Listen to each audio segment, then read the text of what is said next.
أنا نسرين الدين، مخرجة رسوم متحركة، مخرجة فيلم دليل رسوم متحركة وإنتاج المركز القومي للسينما 2016.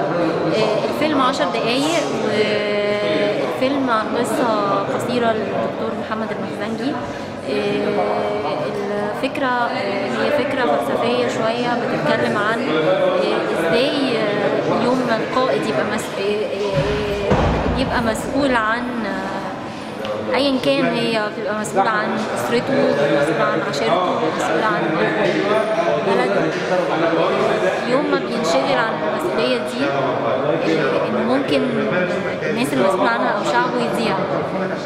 فهي فكرة بتصلح لكل الأوقات وعلى جميع المستويات.